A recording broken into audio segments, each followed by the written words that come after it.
Oigan, muchachos, antes de empezar con Debatitlán, acuérdense ustedes que acabamos de platicar con la hermana María Celina Correa, parte de las religiosas que no aparecían y que ahora ya nos confirma están perfectamente bien. Y además fue tan amable la hermana en darnos los nombres de ellas y los vamos a repetir porque muchas son de Zacatecas, otras son de Jalisco, otras de Guanajuato y hay familias, ¿no? Entonces familias que querrán confirmar que se encuentran bien. María de Jesús Rivera, Adelina Jasso, Victoria Reséndez, Lourdes López, Guadalupe Pérez, Angélica Martínez y María Celina Correa se encuentran bien, se encuentran en Filipinas y están fuera de peligro. Estarán juntas ya muy pronto, pero nos confirman que se encuentran perfectamente bien de salud y de ánimo. ¡Qué bueno! Aquí estamos en Debatitlán. Nacho Marván. Buenos días, Grosso. ¿Cómo estás? Enrique. ¿Cómo estás? Enrique Jackson. Juan José Rodríguez. ¿Cómo estás? Rafael Cardona. Un dandy. Deje usted lo dandy, el frío, hermano, el frío. No, hermano, me acordé ahorita de Barón Dandy. Aquella marca, ¿te acuerdas? Sí, como no. Olía así como a pachuli. Exactamente. Ale pachulé. Y aparte hacían una cosa para el pelo que te la ponías así y durante 14 meses traías como casco así, ¿no? El moco de King Kong auténtico. Así es. Y además, antes de empezar, tú saliendo te vas a Chiapas. ¿Tienes una plática ahí en Chiapas? En Comitán. En Comitán. ¿Y tú te vas a Chilpancingo? Chilpancingo, sí. Voy a dar una plática allá. Bien. A panistas. Hablarles de la mística del pan. Qué bonito, qué bien. ¿No me invitas? ¿Hay panistas en Guerrero? Sí. Heroicos, sufriendo el gobierno terrorista, pero sí. Sufriendo toda la historia ahí. En Comitán va a estar Nacho Marván, allá en Chiapas, y tú vas a estar en Chilpancingo. Sí, mañana voy a Matehuala Mi plática no es a panistas, es abierta, ¿eh?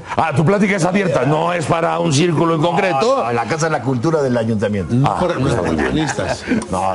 Mira nada más. No es para panistas. Es para convencer a los convencidos. Y Jackson tiene informe. ¿Tú cuándo tienes informe? El gobernador de y voy para allá. Ya lo terminé. ¿Es hoy? Es hoy viernes. Entonces, acabas aquí y te vas para abuelita. Saliendo de aquí, bros. Fíjense nada más. ¿Y tú? No, yo no. El señor tiene informe, el señor tiene plática en Comitán, el señor Chilpancingo. No, yo no tengo salida este fin de semana, no voy a ningún lado porque... ¿Te quedas al Buen Fin? No, mi nieto vino de Cancún. Lo tengo ahí en mi casa. Entonces estás de abuelito, cariño. Estoy de ayo. ¿De ayo? De ayo, sí. Está mi nieto y mi nieta en mi casa y todo. Entonces tengo una linda guardería. Nació mi quinto nieto hace unos días. También. Felicidad. ¿Sí? Mi quinto nieto. El quinto nieto, tú tienes 2 nietos. Yo tengo 2, sí. Tú acaba de nacer el quinto nieto. ¿Tú también tienes nietos? Ahí con muchos. ¿Cuántos tienes tú? 13. Ay, son 13 nietos. Son 5 hijos. No, está así en el promedio. 3, 2 y 2. 13. Me dio Opus Dei este. No, yo no.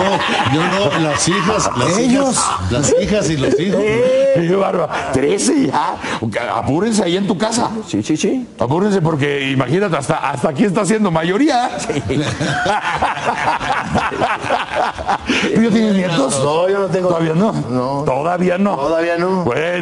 Bueno, ya que sacamos estas cosas domésticas, mis chamacos, que desde luego a nadie le tendría que importar, pero hombre, caímos en este lugar que además es un buen lugar común como para empezar un viernes así. Es que eso humaniza a los conductores. Es una conversación con la hermana que están en Filipinas, ¿no? Sí. Parte de la familia, Es muy buena entrada al presupuesto, por ejemplo.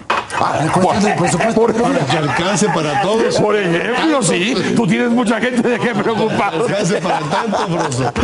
Entonces... Estábamos, antes de que llegáramos ya a la mesa, mientras platicamos un poco en lo que tú ofreces otra información, ¿cuál sería el modo más atractivo o más interesante para abordar el asunto del presupuesto? Más allá de los 4,5 billones de pesos y de la gran cantidad de recursos que de todos modos no van a alcanzar, El próximo año van a ser 5 billones, tampoco van a alcanzar, siempre se van a quejar, siempre van a decir que el presupuesto está mal distribuido, mal repartido. Pero aparte de eso, y tomando también un poco lo que Juan José dijo casi con escándalo la semana pasada, escandalizado pues, no que lo hiciera de modo estridente, del mercado árabe, el zoco en el que se convierte la Cámara con entonces yo quise hacer una investigación in situ. In situ quiere decir que fui allí, ¿no? Al sitio pues, y entonces me di cuenta de que por ley el trabajo de la Cámara de Diputados se hace en comisiones. Sí. Pero que ahora se hace por comisiones.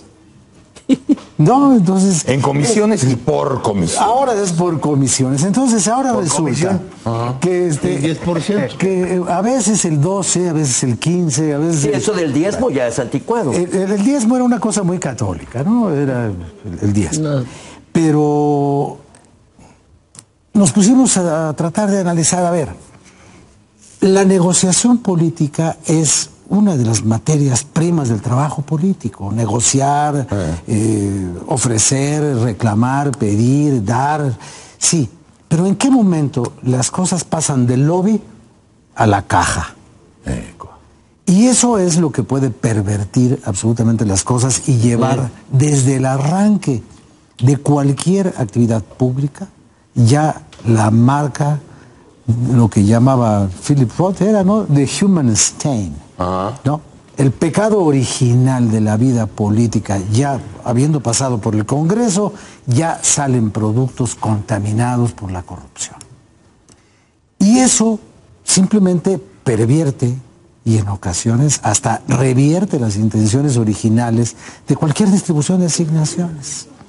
Porque si algo se logró a partir de la componenda, ese dinero de la componenda hubiera podido ser por el camino legítimo dinero para otra real necesidad y no para la necesidad De inventada los por la municipios. maniobra. Entonces, si los presidentes municipales tienen por un lado la exacción del crimen organizado y el derecho de piso y todo, y cuando van a hacer una ley, los diputados les meten otra rebanada, bueno, pues entonces estamos peor de como nos ha dicho la conferencia del episcopado, ahora que estabas hablando de asuntos religiosos, ¿no? Entonces, si de veras estamos en un tono de contaminación tan profundo que lo abarca absolutamente todo, no importa reformas, no importan presupuestos, no importan montos. Si todo va a ir a dar al mismo estercolero corrupto, nada va a poder avanzar en este país. Si de pronto un señor despierta en la mañana, ve el periódico y dice, ay, aquí dice que yo estoy en la lista de los consejeros para el IFE. Hombre, me acabo de enterar. Sí. ¿No? Yo conozco un caso, por lo menos, de una gente notable que dijo, oye, y ya que estaba yo ahí en la lista, pues hablé con los que ¿Que no se lo supone que hacen la consultaron lista. con él, No lo no? consultaron. Se enteró por el periódico. Lo consultaron de un modo así como que, oye, a ti te De los que sí están en gustaría... la lista, porque hay otros que manejan los periódicos, pero no están No, en la lista. pero de la lista. Sí, Ese estaba caso en la lista. Y dijeron, oye, no. A mí además me preguntaban, oye, ¿te gustaría que no sé qué? No, pues no sé, me da igual. Contestó una vaguedad. No lo he y de pronto ya pensado. estaba allí. Entonces, Pero bueno, enterado sí estaba. Con eso que dices estaba enterado. enterado que No, alguien... es que se necesitan muchos para Enterado que alguien lo sin quería su meter. consentimiento. Enterado que... Digo, se sí. ser muy Es cínico. un atropello, ¿no? Es un Pero de todos atropello. modos yo no no es, creo que- no es el procedimiento. Bueno, pero inclusive, Escribe si, en una lista. si estamos platicando del mismo personaje, le aclaró que nadie le había invitado. Ah, bueno. Es un... Entonces, bueno, Así lo dijo. Es Fara, ¿no? yo no digo nombres, No, no, pero estoy pues, si autorizado a está, revelar, seguro pero que la gente tiene derecho puede a- ser él o puede ser cualquiera de los otros, ¿no? secretario general. Porque el caso es el mismo. el secretario parlamentario. El caso es el mismo, el caso es que hay gente a la que un día le dicen, oye, a ver si un día te bajaras a comer a la casa. Sí, hombre, ¿cómo no? Y al rato sales en la lista de invitados. Espérame, no. Eso no es una manera de invitar a un asunto serio como es la... Y después, bueno, quizás se lo podamos abordar en la segunda parte, Pero el presupuesto. que es si va o no a existir un IFE y si están haciendo una lista para bordar en el vacío, para escribir en el hielo o para hacer rayas en el agua.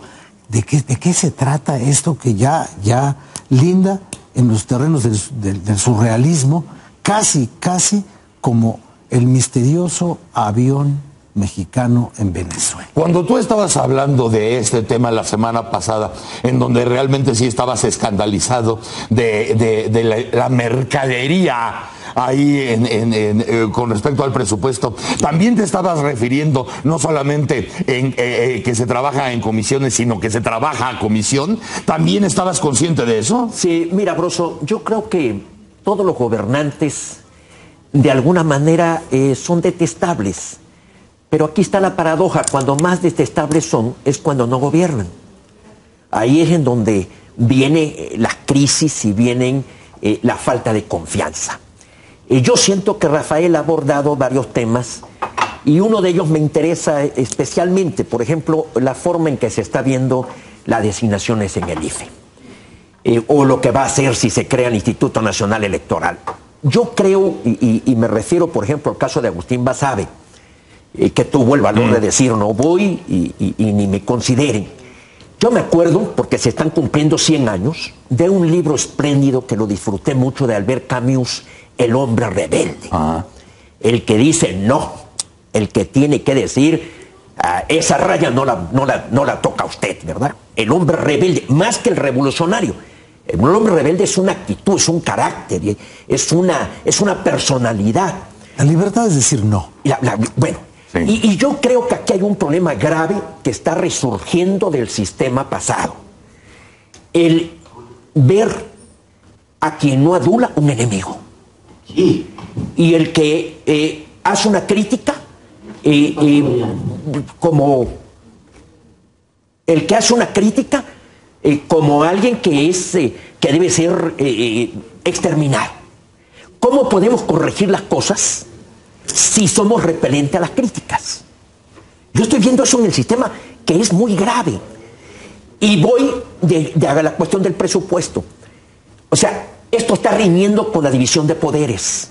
El poder legislativo no está para manejar presupuesto, y esto viene de la Secretaría de Hacienda.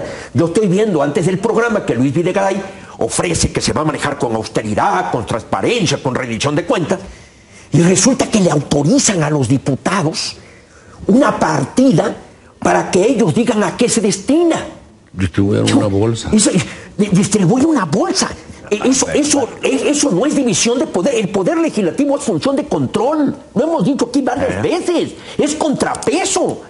Entonces, ahora resulta que el vigilante pues va a tener que también ser vigilado, porque ¿y con qué criterio se van a distribuir esos centavos? Y efectivamente, yo sí he escuchado cuestiones muy feas dentro de los diputados, que como bien decía Jesús Reyes Heroles, en época de transición hay abusos y usos del sistema anterior que se desvanecen, pero la misma transición genera usos y abusos nuevos.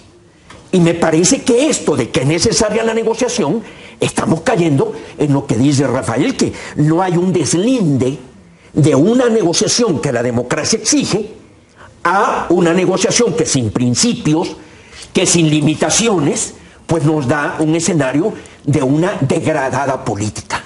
A lo que se refiere, Rafael, ¿por dónde puedes centavear a la gente para que vote en un sentido concreto? No estoy hablando como hemos sabido, de las tabacaleras o de las refresqueras o de los mismos medios, todo eso que se sabe desde entenantes, pero ya cuando se habla de un asunto ahí de tener que sacar a los mercaderes del templo legislativo, ya esto ya es gravísimo. A ver, no, tampoco. A ver, vamos con calma. Lo que es grave es lo del diezmo y la corrupción.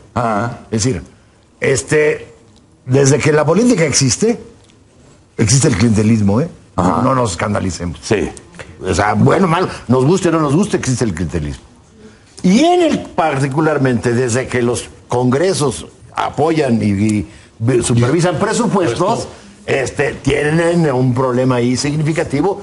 En Estados Unidos le llaman el pork barrel. Sí. Barril puerco. Entonces, manteca y carne, y es pagarle a tu clientela digamos, recursos. llevándole recursos, porque ahí no se nos olvide que todas las elecciones son distritales. Sí. Y hay reelección. Sí. Por cierto, los que quieran la reelección, esto se acentúa con la reelección, ¿eh? Obviamente, se hace un cacicazgo. Bueno, entonces, eso Se va a agudizar. no está bien, a nadie le agrada, pero es parte de una cierta lógica de, pues yo quiero continuar mi carrera política, yo quiero que mi partido siga en ese municipio. Pero en Estados Unidos se vale, ¿no? O sea, en Estados Unidos incluso los gobernadores se presentan con patrocinadores. Pero estás en la frontera de qué es legal y qué no es legal. Ajá. ¿No?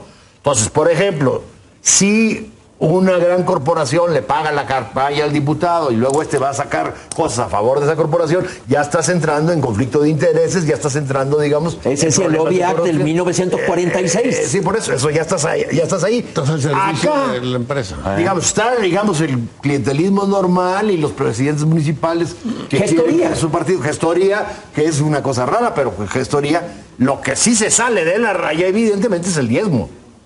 Eso es absolutamente ilegal. Y es ilegal, digamos, tanto para el diputado, y lo que más me llama la atención es, no hay dinero en México que baje si no es con autorización de Hacienda. Entonces, Hacienda está metida en el diezmo, ¿eh? Sí, sí. O sea, es decir, se aprueba el Permite presupuesto, que se etiquete. hay una ley de presupuesto.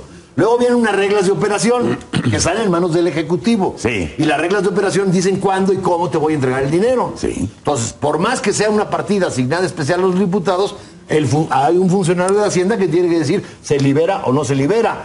Y si se libera solo a cambio, digamos, de la prebenda, entonces no nada más es el diputado, también alguien de Hacienda tiene que estar metido ahí. Como pasó con lo de los préstamos tipo Coahuila y todo eso, que finalmente había alguien de Hacienda que tenía que firmar. Que finalmente Hacienda Lo tenía que autorizó todo. autorizar. Había alguien metido ahí que también tenía que autorizar. Entonces, digo, mal el diputado, mal la Cámara. ¿Quién sabe qué esté pasando en la Cámara para que pasen estas cosas? Para que haya esta denuncia Para que haya esta denuncia tan clara, digamos. Directa, sí. Entonces, no, una cosa es llevar recursos para tus votantes, que lo puede hacer dentro de la ley, así es la de fragmentar las demandas de la democracia, ni modo, y eso puede ser legal. Lo que es absolutamente ilegal son este tipo de prácticas. No, pero además O asignar... grandes corporaciones financiando campañas y sacando legislación. Y además Sí, un elemento sí. de que la Cámara ya no tiene un... Mira, la Cámara tuvo durante muchos años De 1824. una a gran 98. comisión. Y la gran comisión manejaba la Cámara de Diputados. Eso le consta a ellos que han sido legisladores. sí. Yo nomás he sido mirón. Pero ahora la Cámara es anárquica. Porque como todos mandan durante un ratito, nadie termina por mandar. Es un arreglo perverso. Es un arreglo A ver, perverso. déjame platicar. Eso de la rotación de la desde mesa las directiva. Cortes de Cádiz, y lo heredamos en 1824, había la Gran Comisión, que era la mayoría gobernaba la Cámara, ¿no? ¿Y ya? Pero llegamos al 97. Y resulta que al señor Chafet quiere hacer una gran comisión cuando ya no tiene mayoría. Y entonces se forma el grupo, digamos, y se llega a, El G4. a formar El G4, otra que ahí se armó. una mayoría de oposición. Y entonces la salida de esto, muy trabajada, digamos, por Porfirio y por en paz descanse Alonso Lucambio, que aunque estaba en el IFE, los asesoró mucho en Santiago esto. Krill. No, pero el que sabía de reglamentos de la Cámara era Alonso. Ese sí sabía. Bueno, entonces llegan al gran pacto de que hoy te toca a ti. Si como no hay mayoría, vamos a turnarnos. Sí. Entonces quitan la gran comisión y hacen la Junta de Se hace Coordinación un- Política. Sí. Es un nuevo reglamento. Evidentemente eso contribuye a la ingobernabilidad de la Cámara y a los problemas, digamos, de operación de la Cámara, porque finalmente tú estás alternando mesa directiva, Junta de Coordinación Política cada año. ¿Por qué? Porque la regla es que le toca a... si no hay mayoría, le toca a los tres principales. Sí. Entonces, pues un año el PRI, un año el PAN, un año el PRD, y así venimos desde el Y yo 98. te perdono. En muchos otros países no hay mayoría y no hacen esto. Simple y sencillamente se juntan dos partidos, forman una mayoría y queda gobiernan. claro quién gobierna la Cámara. Enrique, partiendo de estos precedentes que son muy claros y con esta explicación que sí nos deja ver un poco más allá de la cortina, Posición. evidentemente si tristemente existiera esto del asunto del diezmo, lo saben todos. Lo saben todos porque además se va haciendo un carrusel. Y el carrusel acaba siendo perverso porque lo que yo vi y lo que yo sé me lo voy a guardar porque yo caeré en lo mismo y tú lo vas a guardar y el tercero hará exactamente lo mismo. O sea, es una enorme alianza de complicidades. Eso puede estar pasando en este momento.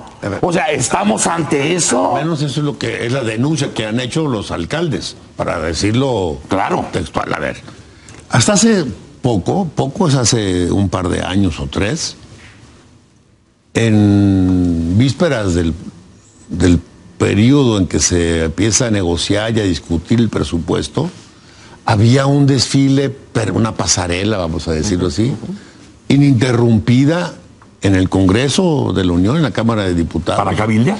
Donde venían los gobernadores, los alcaldes, los dirigentes de organizaciones a negociar con las comisiones, con los diputados de sus estados, con los presidentes de comisiones, a negociar recursos para proyectos, para obras, para su propio desarrollo, para apoyos al campo, para programas de carreteros, para servicios públicos. Había un diálogo permanente de gente, había plantones afuera de la Cámara para presionar que le mandaran recursos a un estado, o a la misma coordinadora, que es una práctica que usó por 20 años, que lo que tomaba la Cámara de Diputados. Recuerden cuando entraron los del Barzón a caballo y se metieron hasta efectos de presupuesto, presionando para que le asignaran recursos a proyectos de ellos. Entonces, esa era la gestión que había.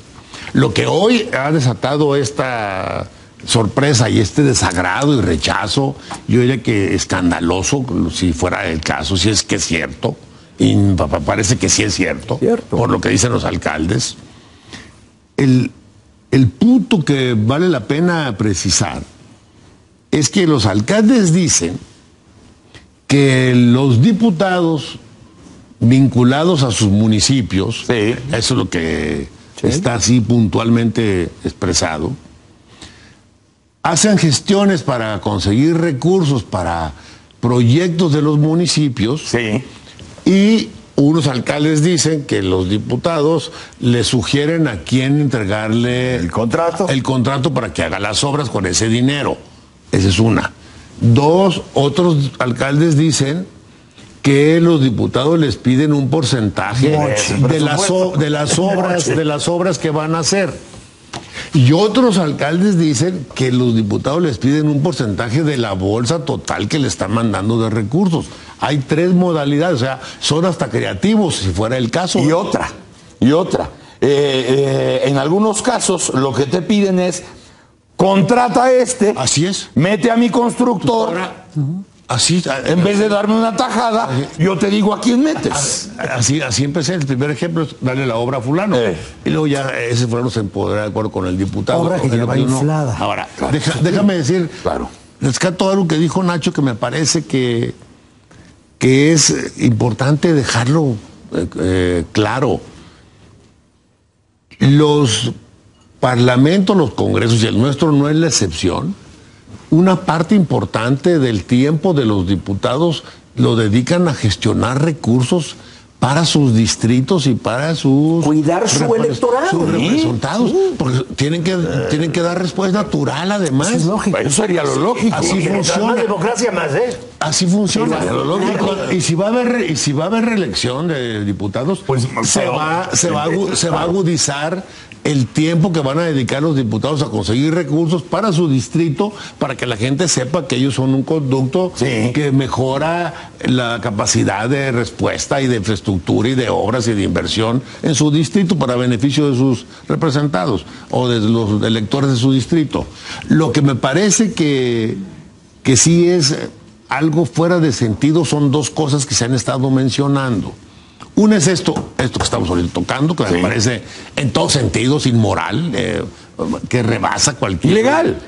Aparte de es ilegal, pero es inmoral, broso, porque está... No, es inmoral desde el punto de vista de que viola cualquier principio legal. A eso me refiero, no una moral... Y tiene efectos políticos muy corrosivos. Sí, hace mucho daño, se pervierte todo, se corrompe. Por eso sale el barómetro como sale. Por eso la gente no cree. Esa es una parte que me parece que es negativa en todos sentidos. Pero la otra que me parece que también vale la pena dejar aquí es, bueno, a ver, ¿cómo es que vamos a tener claridad todos y confianza y certidumbre de que se van a utilizar bien los 4.5 billones de pesos del presupuesto? A ver, aquí viene una parte que es sustancial, porque de entrada, dejando fuera este vergonzoso capítulo que acabo de mencionar de los diezmos y de esta corrupción que está denunciada además, habrá que ver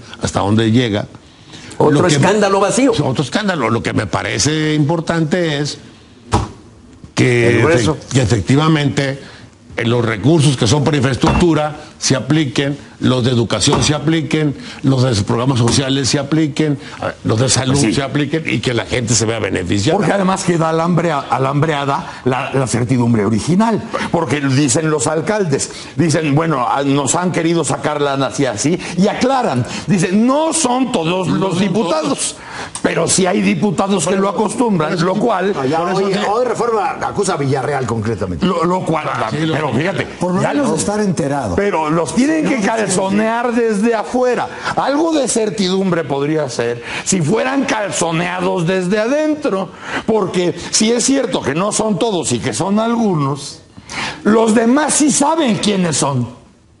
Los que están allá adentro sí saben quiénes son. Ya sería muy sano que hubieran sido calzoneados desde dentro, señalados desde dentro, y que no tenga que venir o la víctima o una tercera persona a decir, fueron ellos, y los otros que dijeran, no sabíamos nada. Parlamentario que no sabe qué hace su bancada, y cada uno de los legisladores no sirve para nada.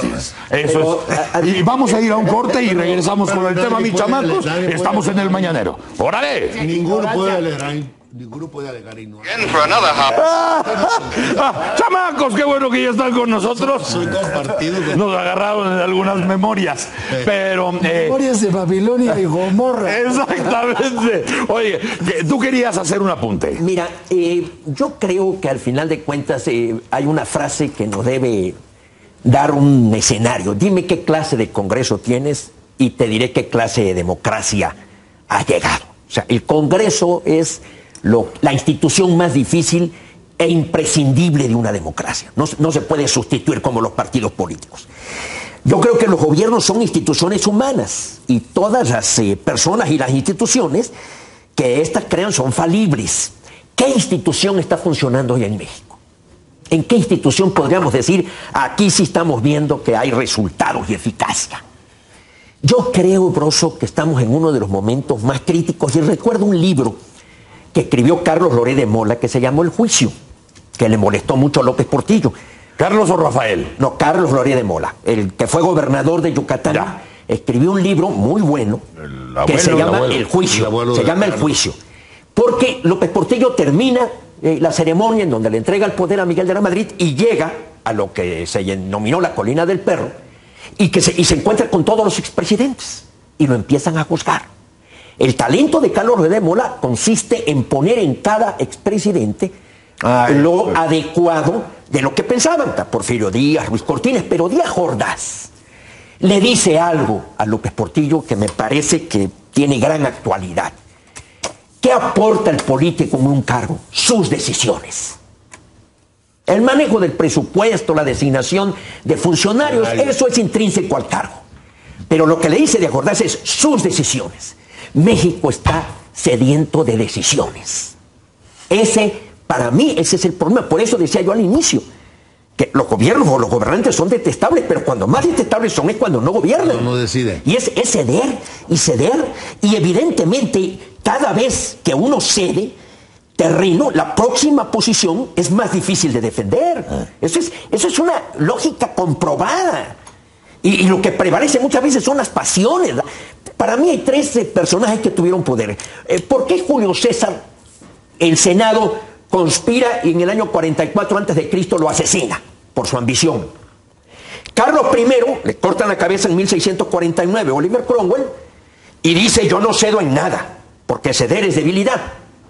Lo cual Luis XVI, que también le cortan la cabeza en 1793, dice, Carlos I la regó y empieza a ceder en todo. Hasta María Antonieta se lo decía. Oye, espérate, toma decisiones. Esa fue la falla fundamental del 16. Y terminó cortada la cabeza. La ambición, la falta de tolerancia y el ceder. Y el ceder que no es negociar.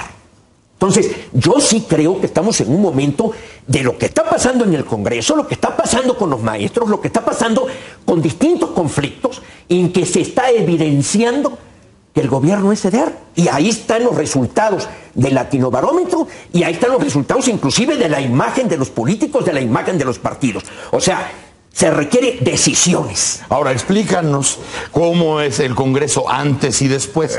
Este es un buen tema, porque, a ver, ¿cómo se organizaba el presupuesto antes de 97 que el PRI perdiera la mayoría? Bueno, pues era muy sencillo. Hacienda recogía de todas las dependencias, formulaba, digamos, el proyecto, recogía las demandas de empresarios, de sindicatos para los precios y tarifas del sector público, y por ahí de septiembre, digamos, los tiempos eran mucho más cortos, además, incluso para eso era para que hubiera menos pataleo.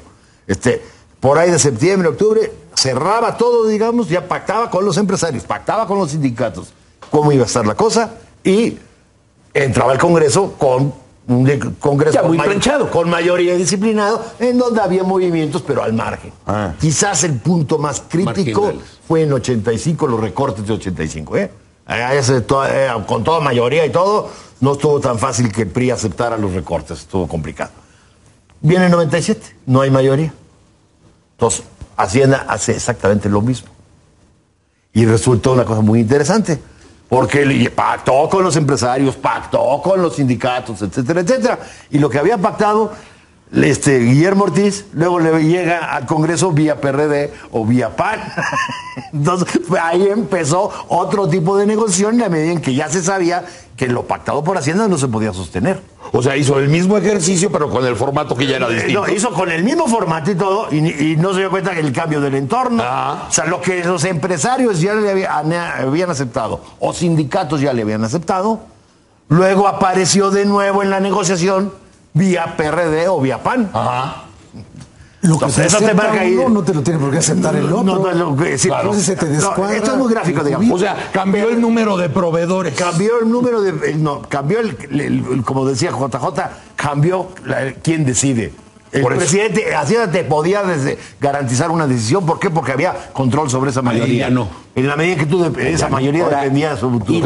En la medida en que perdiste el control de esa mayoría, se tiene que entrar a un mecanismo, digamos, participativo de diferentes facciones para juntar la mayoría. Desgraciadamente me refiero a proveedores, porque si nada más tenías alguien que podía soltar la lana para tu gremio o para tu club, ahora no tenías uno, tenías tres que podían hacer esa proveeduría. Había en ese sentido.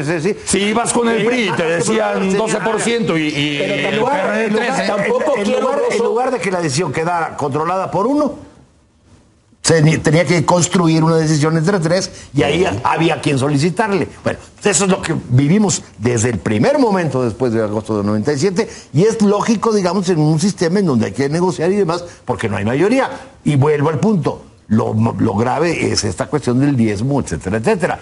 Que se den estas negociaciones es intrínseco a cualquier democracia. Pero además, y sin mayoría, con más razón. Pero además, Broso, aquí viene el gran peligro y no quiero que la gente se vaya con la idea de que estamos anhelando un sistema que ya quedó atrás. Porque lo grave es que sí hay un riesgo de regresión. Ante esto que está sucediendo, entonces decir, no, pues si esto, pues vámonos para atrás y nos los está reflejando la opinión pública y la gente. Y cuidado, yo no quisiera que regresáramos a ese sistema del país de un solo hombre, ¿verdad? Y desgraciadamente, inclusive la misma actitud de no escuchar la crítica, de ver de la justicia selectiva, porque estamos ante una justicia selectiva. Oye, pero además, aquel sí, aquel no. Pero además es un estado de gel, porque ni siquiera existe el riesgo de volver al sello del pasado, porque no hay decisiones, porque no hay rumbos, porque no hay giros de timón. Es más, incluso... ahí está señalando un punto muy importante, es decir, había más incertidumbre y podía haber más arbitrariedad en el presupuesto con una mayoría única que ahora que ya lo pactaste con varias fuerzas y ya no lo puedes modificar. Entonces, si vemos la lógica de los presupuestos ha sido muy estable de 98 a la fecha, es decir, que creíamos no iba a haber aprobación del presupuesto, siempre ha habido. Siempre ha habido. Y más o menos se han ido consolidando un cierto modelo de presupuesto, cosa que cuando la mayoría estaba en manos de un partido que controlaba el presidente y controlaba a todos los congresistas, y a los gobernadores. Pues hoy puedo dedicarme a agricultura y el año que entra me puedo dedicar a educación, ¿verdad? Había mucho más posibilidad de arbitrariedad también que en la lógica de un presupuesto mucho más consensuado. Pero como no es el siempre, actual. mira, no. O podía haber, yo no podía digo. haber, pero mira, yo no veo que haya ojalá que la pluralidad en la concurrencia política permitiera que se unificaran los criterios a través del presupuesto. Y que no anduviéramos brincando del Es el instrumento financiero y de política económica más importante. Eso sí lo puedes mostrar, ¿eh? Ojalá que lo permitiera. Puede estar mal orientado si tú quieras, pero hay mucho más estabilidad. Exacto. En los presupuestos del 98 para acá. Pero esa estabilidad. Sí, pero mira, hablamos más y nos quedamos en las apariencias. Hablamos más de transparencia, hablamos más de rendición de cuentas. Inclusive ahorita hay también un clamor muy grave porque puede haber una regresión hasta en la política educativa, o sea, no tan solo que no se cumpla lo que la Constitución dice. A mí me parece absurdo que Osorio Chong diga, se acabó ya, porque no vamos a negociar. Si te estás sentando con la coordinadora y la coordinadora lo que te estás pidiendo y estás negociándolo todo, ¿cómo es posible que todavía se diga? O sea, estamos en un momento grave de liderazgo ético político que yo siento que el país está sacudiéndose. A propósito de lo que tú estás diciendo, Sí. me acabo de acordar de un tema que no quiero dejar pasar en esta mesa y que les ofrezco una disculpa por no haberlo puesto antes en las comunicaciones que tenemos. Muchas gracias, muchas gracias. Pero no puedo dejarlo pasar. Gracias por tu tolerancia. Si ustedes se acuerdan, a finales de la administración pasada, el general Galván dijo, marco jurídico. el general Galván dijo que muchos lugares, muchas regiones en el país, la autoridad ya no funcionaba, que estaba superado, rebasado por el crimen organizado. Ya el INSE lo reconoció. Hacia el final. Como ahí se las dejo. El secretario de la Defensa Nacional actual, Salvador Cienfuegos, solicita un marco jurídico que, entre otras facultades, permita al Ejército investigar y denunciar ilícitos para hacer más efectiva su lucha contra la delincuencia organizada. Porque él dice que cuando aterriza en la parte civil los asuntos, ahí se desmorona todo. Esto me parece que es un tema que tiene que ver con lo que estás diciendo, porque desde luego sabemos, desde la administración pasada, que el Ejército verdaderamente lo sacaron que de policía, pero sin un marco que le dijera hasta aquí llegas y de aquí no pasas, o aquí en ese momento te regresas. No lo tuvo. Y ahora lo está diciendo, oye, déjenme hacer, si me van a meter de policía, entonces déjenme hacer las investigaciones y déjenme hacer las denuncias. Está pidiendo facultades del Ministerio Público. Exactamente. Oye, pero aquí hay que ligarlo con esto otro que dijo Miguel Ángel Osorio, cuando estuvo hablando con los legisladores, que lo acusaron de que el gobierno estaba pactando con los medios para silenciar mediáticamente los asuntos de la violencia. Entonces dijo, para que no sea un espectáculo. Ahora hay menos espectáculo. Entonces dio una cifra. Dice, de los 120,000 que detuvieron, y aquí hago un paréntesis, ¿quién los detuvo? Como los detuvo el Ejército o la Marina fuera de sus funciones institucionales y constitucionales, están libres.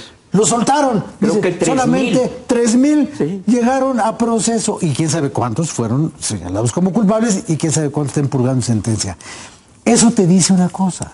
Si toda la guerra contra el crimen organizado terminó en la consignación y condena de 3,000 personas, nos salió demasiado caro el número de víctimas. Demasiado caro el número de víctimas para ese pequeñísimo remedio a todas luces y ante las evidencias insuficiente, porque eso exacerbó la violencia en este país. Por eso pregunto. No tener un marco jurídico. Por eso pregunto. ¿Es verdaderamente lógico que alguien a quien mandaste de policía, que es el Ejército y la Marina desde la administración pasada, pidan un marco jurídico? Lo que tú dices que dice el secretario Osorio Cheng Ching Chong Chong es exactamente lo revela.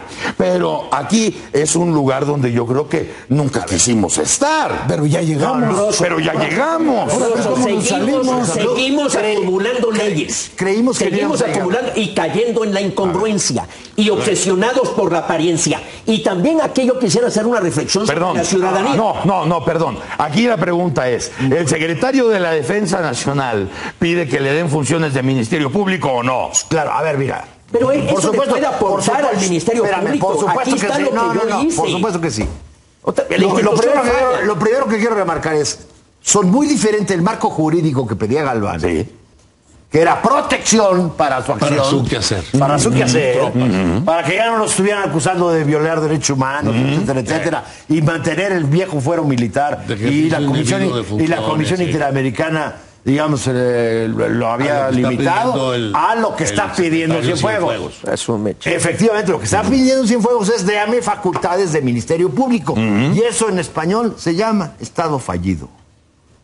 O sea, si el Ministerio Público no puede hacer cumplir la ley y necesita poderes extraordinarios de un régimen militar para cumplir la ley, quiere decir que el Estado está completamente resquebrajado. Es grave, el sistema de justicia está...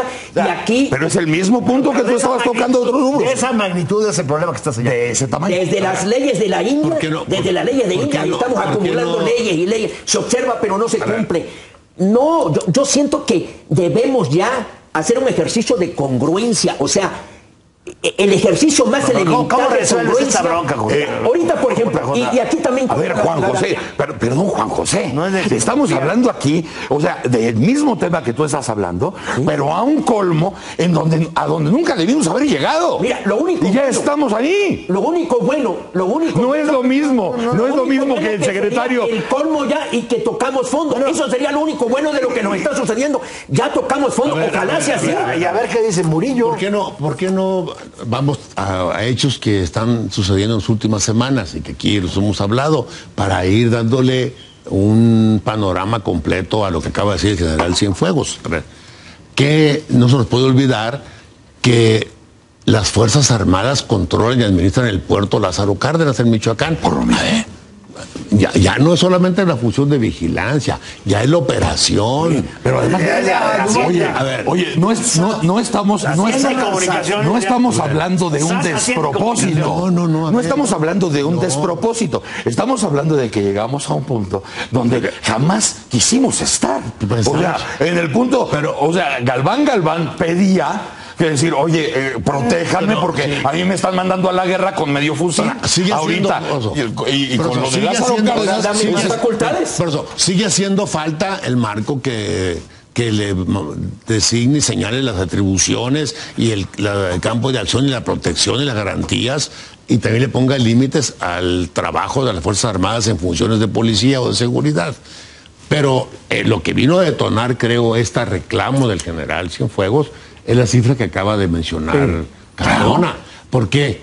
Porque todo el trabajo de combate a la delincuencia organizada que se cuantifica en detenidos como un gran logro de la lucha contra el crimen organizado, resulta que no es cierto, es fallido, porque están libres todos, para no darle vueltas. 3,000 no cuenta contra 100,000 o 110,000. 120,000. Bueno, ¿para qué sigues trabajando? Menos del 3%. ¿Por qué sigues en la calle? Pero entonces sí estás de acuerdo con lo que dice Nacho. Es decir, si en un momento dado el general Cienfuegos, por la circunstancia en que se encuentra, por las cifras que nos está recordando Rafael, dice, dame las facultades del civil, porque cuando yo llego con los civiles, todo cesa. Entonces, estamos hablando de un Estado fallido. Si al rato Broso va a pedir facultades del Poder Judicial. Claro. Sí, si el Poder Judicial va a emitir sentencia. Cuando llega ahí. Y yo te llevo, oye, pues dame facultades del Poder Judicial. Sí, caray. Si sigues por A ver, ahí, es muy sencillo. por eso no debiste haber empezado ese camino. No debiste haber si empezado el ese camino, ejército, porque ibas a terminar en si esto. el ejército está reclamando funciones del Ministerio Público, que es al que le corresponde aplicar la ley, está caminando hacia un régimen militar. Pues obviamente. Punto. Entonces, en vez de estar discutiendo ahorita por la eliminación de ese tamaño. Ahora, fíjate, ¿sabes bro, lo que- Sí es. Espérame, mira. O sea, además decía Rafael, porque es un camino que jamás debió empezar. A ver, espérame, mira. Pero jamás si debió seguimos- empezar. Fíjate, Broso, cómo no. también estamos en un problema con la misma ciudadanía. Porque esto que estamos diciendo, y creo que a los 5 nos interesa, que la verdad prevalezca en los viernes en nuestros análisis. Y a la gente se le dice la verdad, pero no votan por el que dice la verdad. Ahí también hay una complicidad. O sea, la gente vota a veces por el que más le miente. Entonces, cuidado, ahí están las paradojas de la democracia. Pero es una decisión de la gente, finalmente. Es una decisión, sí, claro, pero también... Y será responsabilidad que tiene que asumir la gente con lo que vota. Claro. Déjenme poner también en el otro lado de la balanza algunos ejemplos de que van caminando las tareas y los acuerdos. O sea, no pareciera que estamos envueltos en el caos y que Es que así es. Pero no estamos. No. Sí, pero también Bueno, pero hay contrapeso. Es una mezcla. Es una mezcla. Es una mengambrea. Es una mezcla. No, pero es una mezcla que sí es importante sacar aquí a colación. A ver, contra todas las protestas y todas las inconformidades y todos los desacuerdos, como quiera que es natural, hay reforma fiscal, ¿eh? Se aprobó la reforma fiscal, la ley de Con ingresos. 700,000 millones de A pesos ver, de déficit. A ver, se aprobó el presupuesto hace unas horas. Está en discusión, que esa es parte de lo que debería de llamar la atención a todos, está en discusión qué va a pasar con quien organiza las elecciones en este país. Está en discusión no solamente eso, es la reforma política la que está en la Y discusión. una lucha de federalismo y democracia. Y ahí pareciera... Ahí hay un punto curioso.